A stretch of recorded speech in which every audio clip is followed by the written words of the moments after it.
So we happened upon multifamily. We've always had rental properties since pretty much since we've been married, and we knew the power of rental properties, but we also knew the frustration of rental properties when we had a really bad year, and that was another thing that prompted us to try to find a better way to make money in real estate.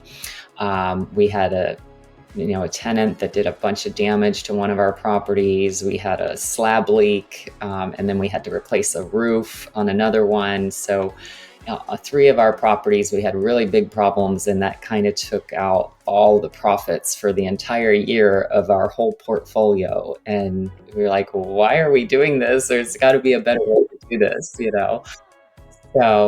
So yeah, that's what led us to the multifamily space. And we kind of latched on to our strengths. I dove into the underwriting. I've always enjoyed working with numbers and projections and things like that. It was just a natural fit for me. And then, of course, asset management, because I've managed our single family portfolio myself. We've never used property manager. It's always been me. So I kind of had that hands-on experience that helped me take on that role and learn to apply what I knew from single family into multifamily.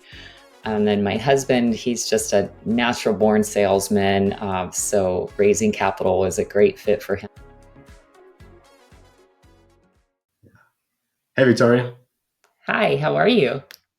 Very good. How's it going? Good, doing good. It's a Monday, so Mondays are always busy. Monday. Yeah. Oh, it's always busy. Okay. Yeah. We tried last time and you were really busy running with GP calls, right? Yes, that's when I have most of my GP calls. So it's always a challenging day on Mondays. And that's usually the day where you'd rather it be a little slower, but that's just the way it worked out, is for all the calls to be on the same day, of course. Wow. That's a hurry. Usually I'm kind of slow on Mondays, but so yeah, you know, gradually. But oh, Victoria, thanks a lot. I'm really glad that you had found time for us here. Thank you. I think I've spoken quite some time with Marv, so your husband. I've been present on some of your presentations and underwriting lessons, Oh, good. but I prefer you to present yourself. I would not do justice. So if you could, for this space, our social platforms, and by the way, tomorrow I'll be launching a community, and this community we will take all the learnings that we are getting here and sharing with people there. Uh, Amazing guests like yourself that has been teaching us so much here. Awesome. So yeah, please tell me about you and what's exciting happening these days. Oh, yeah, I'm happy to share. For those of you that don't know me, my name's Victoria McGuire. My husband and I, Marv McGuire, are in the multifamily syndication space. We've been in this space for about 3 years. We joined Rod Cleef's Warrior Group, and we jumped right in. Prior to doing this, since 2005, I had been a residential real estate agent. So I've always been around the real estate space. And my husband was in the United States Navy for 25 years. And then he was working in federal contracting in sales before that. So he was ready to retire, and we were kind of looking for something we could do together. Originally, we thought he would come into residential real estate with me, but I was coming up on 20 years selling residential real estate, and I was kind of ready for a change. So we happened upon multifamily. We've always had rental properties since pretty much since we've been married, and we knew the power of rental properties, but we also knew the frustration of rental properties when we had a really bad year, and that was another thing that prompted us to try to find a better way to make money in real estate. We had a tenant that did a bunch of damage to one of our properties. We had a slab leak, and then we had to replace a roof on another one. So three of our properties, we had really big problems, and that kind of took out all the profits for the entire year of our whole portfolio. And we were like, why are we doing this? There's got to be a better way to do this, you know? So yeah, that's what led us to the multifamily space. And we kind of latched on to our strengths. I dove into the underwriting. I've always enjoyed working with numbers and projections and things like that. It was just a natural fit for me. And then, of course, asset management, because I've managed our single family portfolio myself. We've never used property manager, it's always been me. So I kind of had that hands on experience that helped me take on that role and learn to apply what I knew from single family into multifamily. And then my husband, he's just a natural born salesman. So raising capital is a great fit for him. He's very talented at that and investor relations. So that's us as a team. It's kind of what we bring to the table and what our strengths are. And again, we've been in multifamily about 3 years. In that time, we've grown to be general partners on coming up on about 900 units now.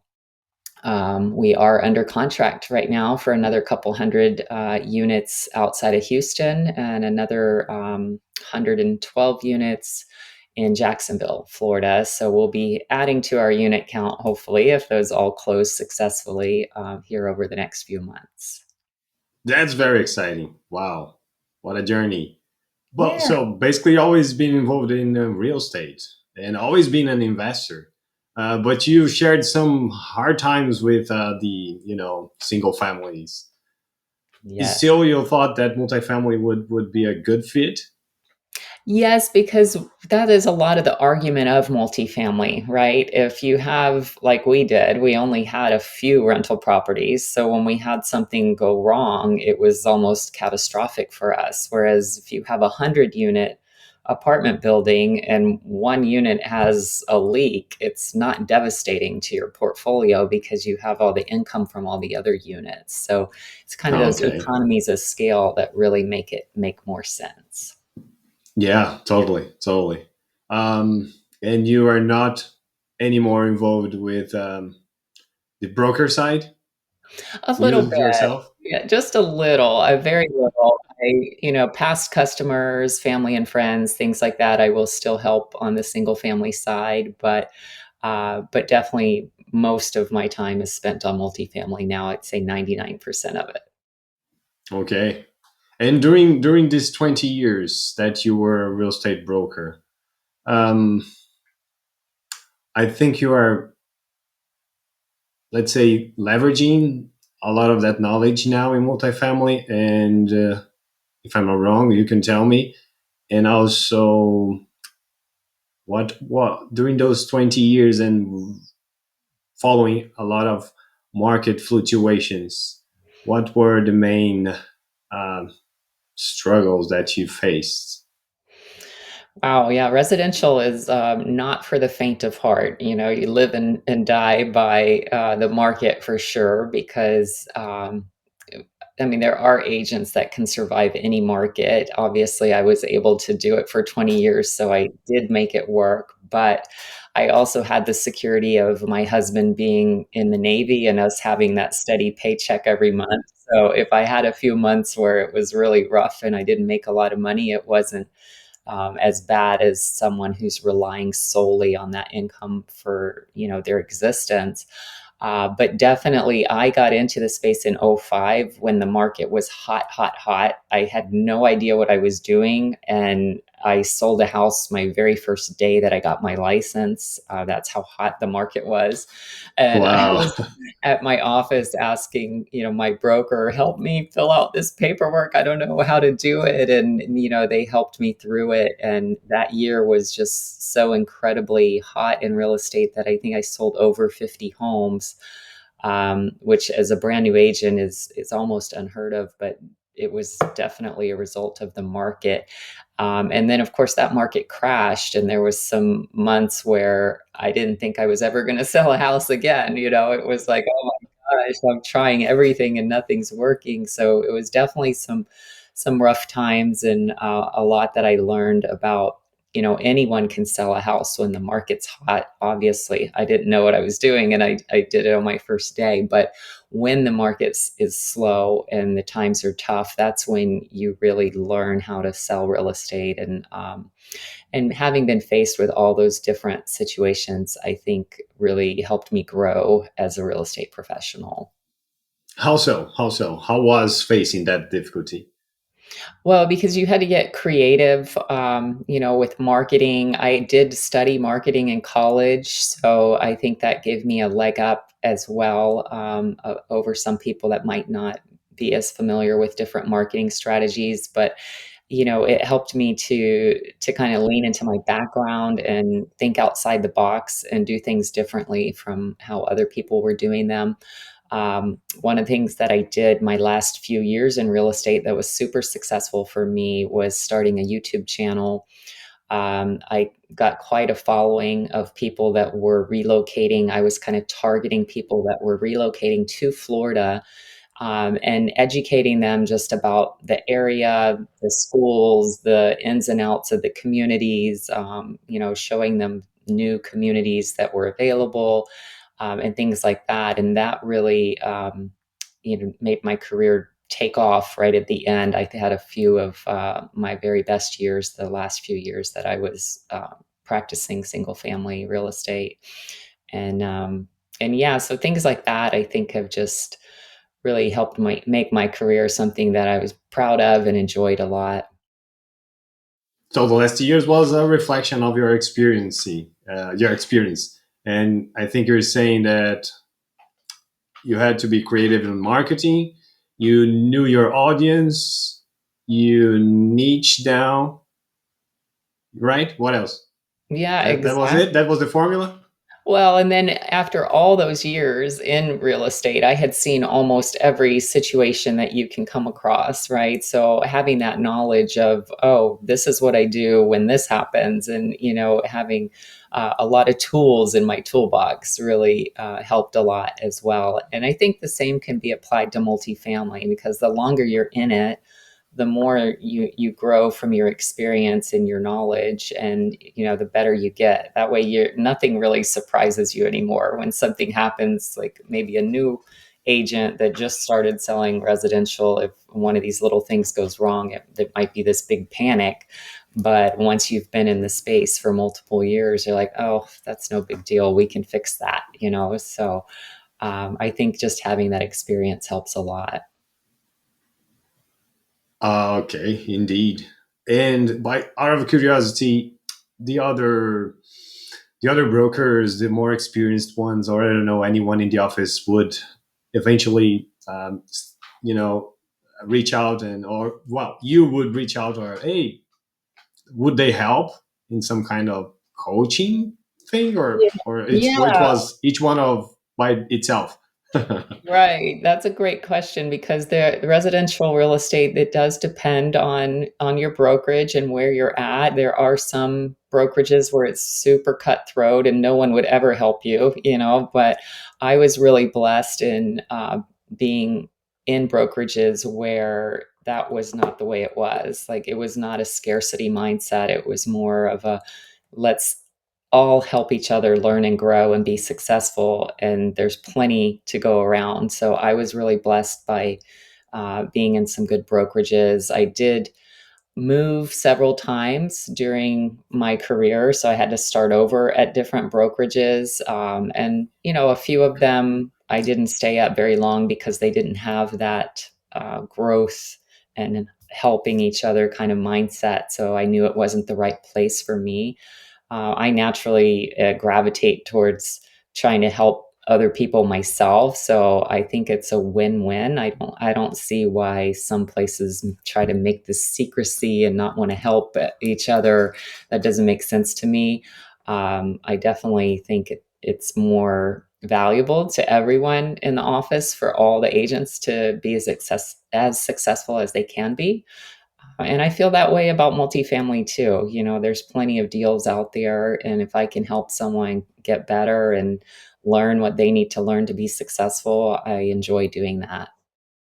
Yeah, everyone can grow together, right? Exactly. Yeah. Yeah, 100%. well, 100%. Yes. I don't get it either. In terms of single family broker experience, not personally myself, but pursuing a house, which I still don't have here in Washington because of, market. Yeah. Um, I used to work with this broker. It was okay, but eventually, when we were visiting this house, the broker that was showing the house, um, the way she approached us, she showed so much more competence, and I'm that we eventually, uh, started to work with her. And market conditions, we still haven't found it, as I said, but I'm bringing that because of what you said in terms of experience, and that was an example. We Yeah. didn't know, but when the person focuses on the customer, as you said that you were focusing, it was much simpler. Yeah. It makes a big difference for sure. I mean, for most people, when they're buying a home, it's their biggest investment they're ever going to make. So, they really deserve to get special attention and be taken care of. Well, was there anything during those hard times that you had to focus to keep your motivation? Do you remember something about it? Oh yeah, there were times when I'm not gonna lie, I was considering like maybe I should go get a part-time job because I don't know, this isn't gonna work, there it was definitely rough, but I was committed to, I knew that I loved being in real estate. I really enjoyed doing it. So I had seen a few smaller cycles where it wasn't as extreme, and just having to keep in mind that that's the nature of real estate. It's up and down and up and down. It's not just a smooth ride. So if you can hang on during those really tough times, it usually will come back around. You don't really know exactly when it's going to happen, but I think just, staying the course in anything that you're um, doing is important. You don't want to be halfway committed. You want to be all in, and that's how I felt about real estate, and I still do. Even in the multifamily space, there's been some tough times in that as well. We've had some deals that went south and didn't close, and we lost money. And it's tough to sometimes you're like, wow, it would be easier not to do this, but we're doing this to create generational wealth for our family, and we have to be committed to it and stick through it in hard times and easy times. Did anyone told you about the market cycles, or you had to find by yourself? I did have a broker. My very first broker was actually really nice. One of these brokers that kind of takes you under his wing and Oh. has that teaching heart. So yeah, he did educate me about that, and he made sure that I knew, hey, it's not always going to be like this. Like you're doing great, and I'm really proud of you, and you're learning fast, but this is crazy. It's not going to keep up. There's no way the market can stay like this. And boy, was he right. Yeah, that's why I ask about motivation. And you just mentioned about losing money. What was the mindset to overcome that? Because yeah, it's an investment; it can happen, but Yeah. how how to overcome that? Yeah, I think you just have to be committed, I think that's with anything, if you're going to do it halfway, nothing's going to work, right? So there is a chance in any business that you're going to lose money. I think it's part of being in the space. It doesn't matter if it's real estate or a restaurant business or whatever it is you're in. There's always a chance you're going to lose money, and I think just taking steps that you're not overcommitting yourself. Obviously, the money that we lost hurt, but it's not like we committed every penny we had. So I think you just have to plan when you're making these investments, like what's the worst case scenario? Like if I put say 50,000 into this and I lose the 50,000, what's that going to do to me? And if that's all the money you have in the world, that's probably not the best idea to do that, right? So you have to kind of be careful with the commitments that you're making, make sure that you can follow through, and that if it goes wrong, it's not going to, you know, be a situation that you can't get out of and Okay. survive. What they say about not put all your eggs in the same basket. That's what you mean? Exactly. Yes.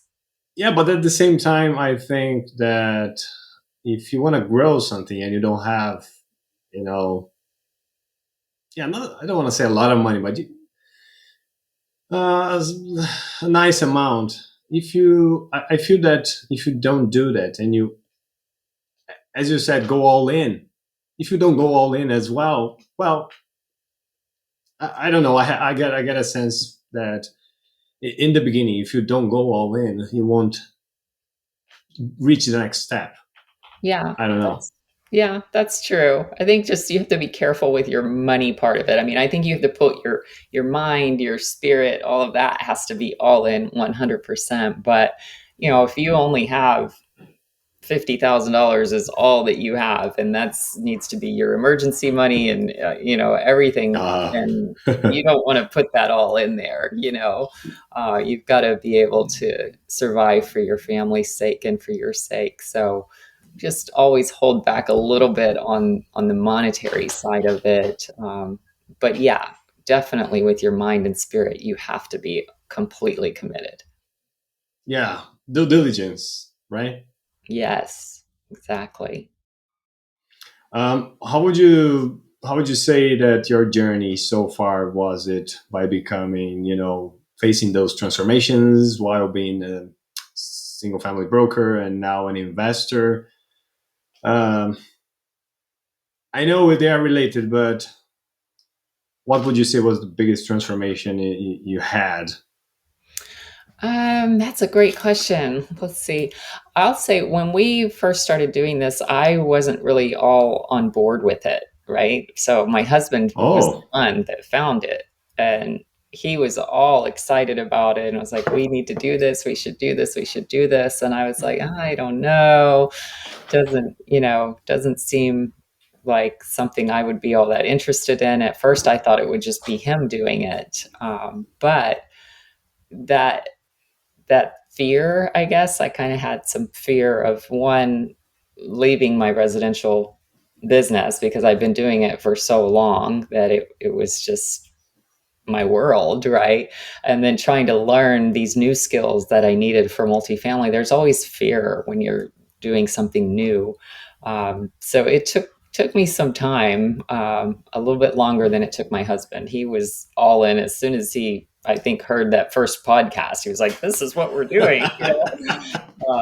So he had to convince me, and I'm very glad that he did because it's definitely been life changing, and we both enjoy it so much. And being able to work together has been amazing as well. yeah, uncomfortable with the unknown, right? Right? Yeah, it's a big step for sure. It is. It is. So even though it was related, you still had to be convinced. It's Yeah, interesting.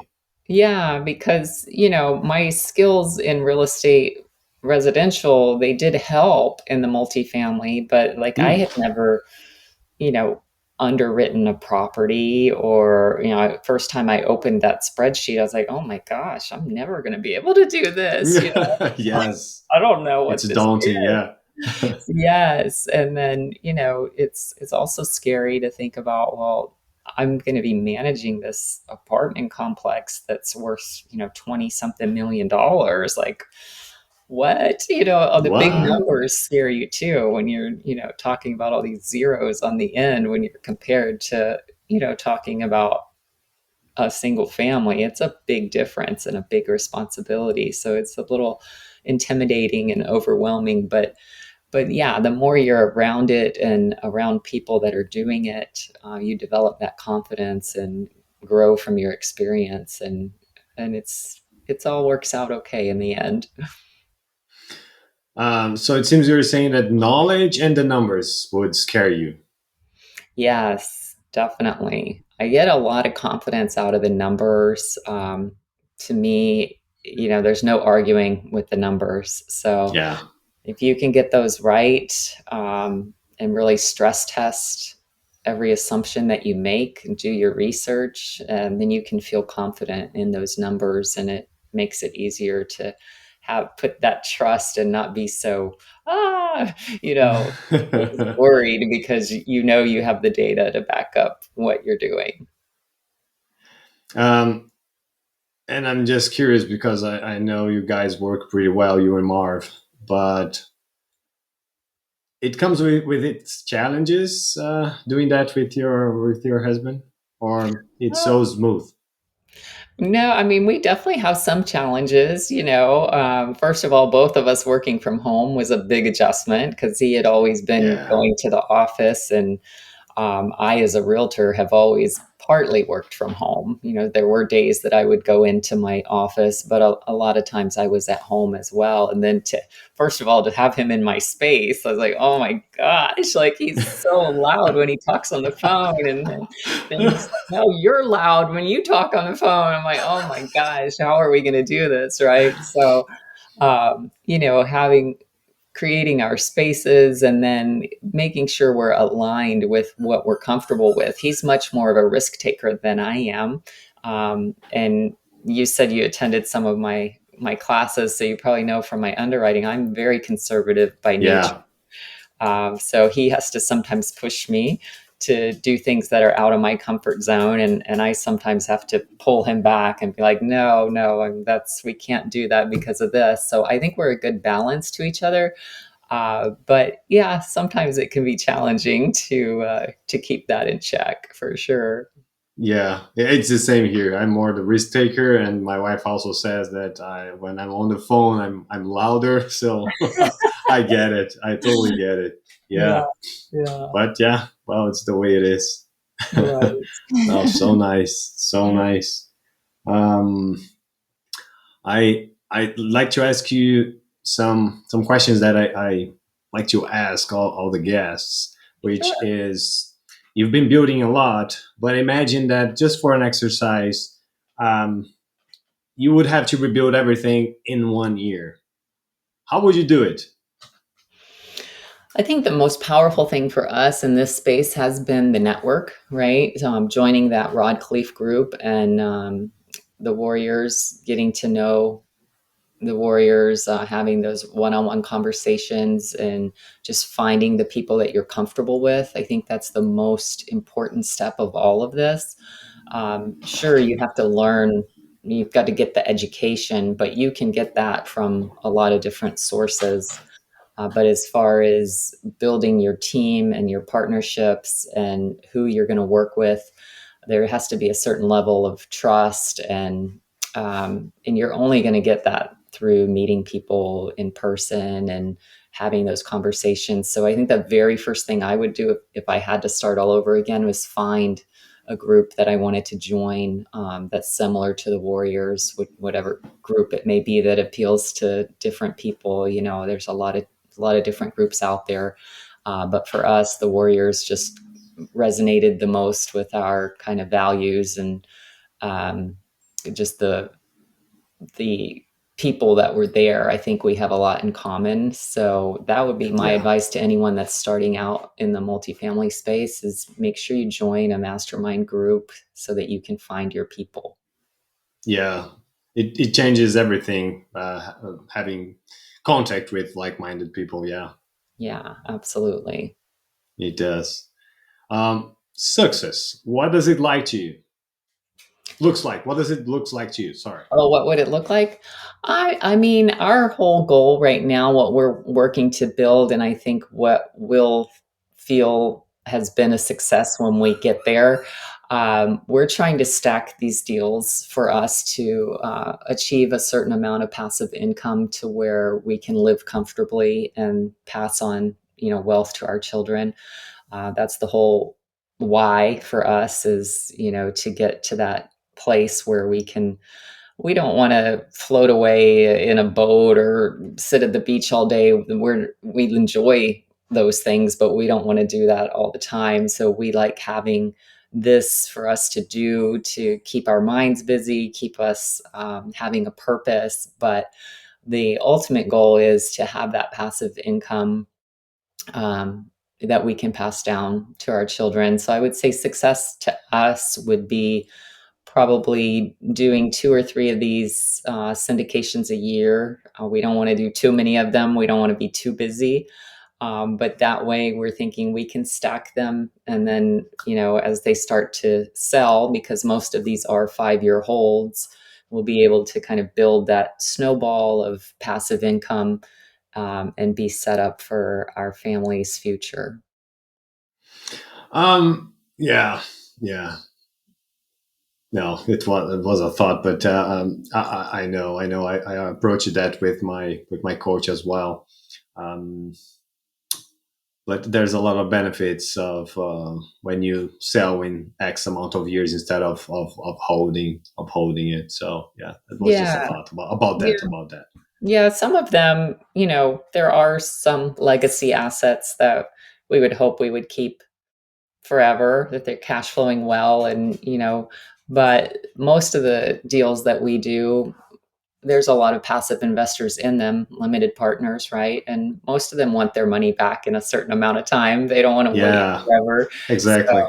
so yeah, there are those deals where people would want to keep them because they're cash flowing so well and they like getting their distributions. But for the most part, the majority of them would be like a 5 to 7 year hold for the ones that we do. Yes, yes, exactly. Um, which message would you put on a billboard just to share a very important thing that you would like, with anything, with anyone? With anyone? Wow, that's a great question. Let me try to think. I mean, yeah, I would say we're Christian. My husband and I are Christians. I don't know that this would resonate with everyone, but I would say to know Jesus. I think I would put that on a billboard. I think it's important, to follow your faith, and Jesus has been life changing for us. So I think that's what I would put on a billboard. In difficult times, helps us to, calms us, right? Something like it, at least. Yeah. Yes, Yeah. I exactly. know. Exactly. Yeah, I do. Yeah. Um, to keep learning and always evolving, what resources you use, which books would you recommend? Yeah, I love podcasts. So I'm always listening to podcasts. I'm a big runner. I like to run 4 or 5 days a week, and I'm always listening to podcasts when I'm running. So I have a lot of different real estate related podcasts that I listen to that help me, keep in the know of what's happening in the space. As far as books go, there's all the classics of like Think and Grow Rich, and all those that people always recommend. What I most recently enjoyed, which I haven't been doing the greatest at doing my reading lately because we've been so busy, but the last book that I read was associated with the 75 Hard program. I don't know if you're familiar No, with 75, 75. Okay. but yeah, Andy Frisella has written a book, the book on mental toughness, and it goes hand in hand with his 75 Hard challenge that he does. It's one of the well, it is the best mental toughness program out there. And it's basically a 75 days of doing different tasks each day that you have to do every single day. And at the end, it really helps you to have that mental fortitude. And I'm really serious. If you haven't done it, I highly recommend it, because by the end of the 75 days, you will be like, I can do anything, because you got through that. It's not an easy challenge, but it's definitely worth doing. Interesting. Magical number, 75 days. Uh, Yeah, 75 days. A lot of times they say if you do something for a much shorter time, it becomes a habit. I think they say like 21 days or something, but he was like, no, that's not true. It needs to be longer. 75 days is where you really get into those change where you're, you know, producing a change in yourself. so it gives you the task, and you have to perform this task every day, a different one for 75 days. Well, it's the same tasks for Oh, 75 days. So, like, you have to read for 10 minutes a day or 10 pages a day. You have to drink a gallon of water a day. You have to exercise twice a day for 45 minutes, and it cannot be back to back. So, like, you can't go for an hour and a half. You have to do 45 minutes, say, in the morning, and then 45 minutes in the evening. One of them has to be outside. Um, what is the rest of them? Oh, no alcohol. You cannot drink any alcohol for 75 days. And then you also have to follow some sort of diet for 75 days. He doesn't really care which diet. You pick the diet that you want to do, but you have to follow that for 75 days as well. So it's getting through all of those tasks every day. It really requires a big amount of discipline to schedule them into your day, especially for people that have a packed schedule, to fit in those two workouts and making them a priority, and making time for the reading, and making sure you're putting all those good things into your body. It's not easy. And and the last one, the one that sounds the easiest but actually is very easy to forget, is you have to take a selfie every day at the end of the day. um, and if you forget any of these things, like say you get to the end of the day and you drank some alcohol, you've got to start all over at day one again. wow. Yes. Yeah. So it's a really difficult challenge, but my husband and I did it together and we really liked it a lot. And now we've kind of made it a tradition where we do it every year, after the holidays are over, January 1st or 2nd, we will start our 75 hard. Whoa, a reset. Yes, it's a nice reset because, you get into bad habits. You forget to do your reading, or you start eating a little more junk. And so it's a nice reset for us every year to do that. And you said you're a big runner. You usually do that. It seems that you have that in your schedule, but do you have any races regularly scheduled? Like, scheduled races, not just training. Have Yeah, any? yeah, I do. I like to run marathons. That's my distance of choice. So my Whoa. one of my goals is to run all a marathon in every state. So it's called the 50 States Challenge. And so far I've run 31 marathons. And unfortunately, I didn't start this challenge until after I had already run 14 marathons. So I've run mini marathons all in Florida. So far, I think I only have 21 states. So I have a lot of states to go, but I enjoy it. It's a neat way to see the United States. And usually I do it with a friend, so it's a nice trip as well. So it's been really fun. Nice. Yeah. Um, I use. I'm giving a rest for the past year. I'm focused on my business creation. Good. But yeah, I've been a triathlete for 12 years now. Oh, nice. Yeah, but I don't like only to run marathons. So kudos Oh, to you. Oh really? no, yeah, Yeah. yeah. Um, Yeah, uh, I like tries. I'm not the strongest at bike. I've had a lot of friends that have gotten really hurt biking. So I'm a timid biker, and there in Florida where we are, there's not a whole lot of good places that you can ride safely. So you're usually on the road, and people tend to get hit or hurt a lot. So I haven't dived into the triathlon space, mostly because of that. Um, I do enjoy swimming. Obviously, I love running, but the biking has been a challenge for me for sure.